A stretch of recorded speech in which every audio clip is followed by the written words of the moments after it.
प्रस्तावित नवीन इमारतीच्या बांधकामाच्या अंतिम आराखड्यास धुळे महापालिका विलंब करीत असून अंतिम आराखड्यास मंजुरी न दिल्यास बेमुदत चक्री उपोषण करण्यात येईल असा इशारा देत अंजुमन ए इशाते तालीम संस्थेच्या वतीने जिल्हाधिकारी कार्यालयासमोर एक दिवसीय धरणे देण्यात आले।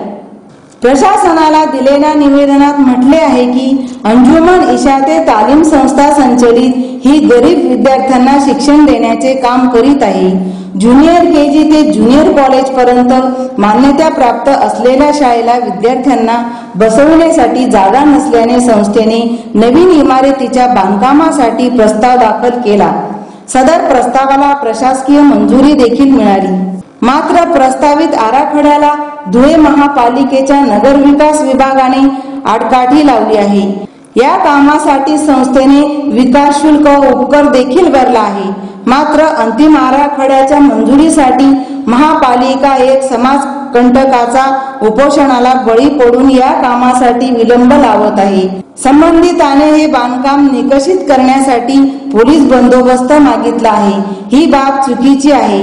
येत्या महिन्याभरात धुळे महापालिकेने सदर इमारतीच्या अंतिम आराखड्यास मंजुरी न दिल्यास जिल्हाधिकारी कार्यालयासमोर चक्री उपोषण करण्यात येईल असा इशारा जिल्हा प्रशासनाला दिलेल्या निवेदनातून केला है। चेयरमैन इंग्लैंड तो हाई स्कूल हमारे स्कूल में जो है विद्यार्थियों को बैठने के लिए जो है जगह कम पड़ने की वजह से महानगर पालिका में हमने नवीन बांधकाम मंजूरी के लिए इमारत की बांधकाम मंजूरी के लिए प्रस्ताव दाखिल किया था। प्रस्ताव को प्रशासकीय मंजूरी देने के बाद में महापालिका ने हमारे से उपकर एलबीटी विकास शुल्क वगैरह सब भराई है, लेकिन उसके बाद भी हमारे अंतिम आराखड़े को मंजूरी दे नहीं रही है। जबकि सिटी सर्वे की मिलकत जो पत्रिका है उसके ऊपर हमारी संस्था का नाम है। एक समाज कंटक के आंदोलन को बड़ी पड़ के उलट महापालिका ने जो है 21/11/2016 को जो है माननीय पुलिस अधीक्षक धुलिया को एक पत्र लिखा और उसमें बंदोबस्त मांगा है कि भाई फिल्म गिराना है। तो ये जो बात है ये चुकी की है। हमारा जो है पूरा मामला क्लियर होने के बावजूद भी महापालिका अंतिम आराखड़े को मंजूरी नहीं दे रही है। तो उसके लिए हम लोग ये जो धरने आंदोलन पर बैठे उसके लिए बैठे हैं। अगर 1 महीने के अंदर महापालिका ने हमको अंतिम आराखड़े को मंजूरी नहीं दी तो कलेक्टर ऑफिस के सामने हम जो है बेमुद्दत चक्री उपोषण करने वाले हैं। नगर विकास विभागाच्या शासन निर्णयानुसार अपंग व्यक्तींसाठी कल्याणकारी योजना राबविण्यासाठी 3% निधी खर्च करावा व महापालिकेच्या हद्दीतील सर्व अपंगांची नोंदणी करावी या मागणीकरिता प्रहार अपंग क्रांती आंदोलनातर्फे मनपात आंदोलन करण्यात आले। या मागणीचा सकारात्मकतेने विचार केला जाईल अशी ग्वाही मनपा आयुक्त श्रीमती धायगुडे यांनी आंदोलकांना दिलेल्या पत्रातून दिली। मनपाला दिलेल्या निवेदनात म्हटले आहे की शहरातील अपंग व्यक्तींच्या समस्या कायम असून ते सोडविण्यासाठी प्रहार अपंग क्रांती आंदोलन सतत प्रभावीपणे काम करीत आहे। अपंग व्यक्तींना प्रवाहात सामील होण्यासाठी शासन स्तरावर विविध कल्याणकारी योजना राबवल्या जातात, मात्र त्याची अंमलबजावणी प्रशासकीय स्तराकडून केली जात नाही।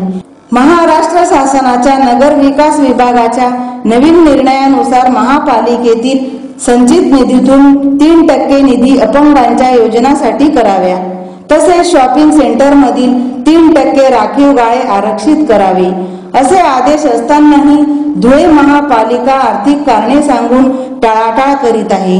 मात्र यंदा 15 कोटी पर्यंत वसुली झाली असून या रकमेतून अपंगांसाठी कल्याणकारी योजना राबवाव्या, तसेच महापालिका हद्दीतील सर्व अपंगांची नोंदणी करावी अशी मागणी प्रहार अपंग क्रांती आंदोलनातर्फे करण्यात आली असून या मागण्या त्वरित पूर्ण कराव्यात असे आशयाचे निवेदन प्रहार अपंग क्रांती आंदोलनाचे धुळे शहर अध्यक्ष ॲडव्होकेट कविता पवार यांनी मनपा प्रशासनाला दिलेल्या निवेदनातून केला आहे।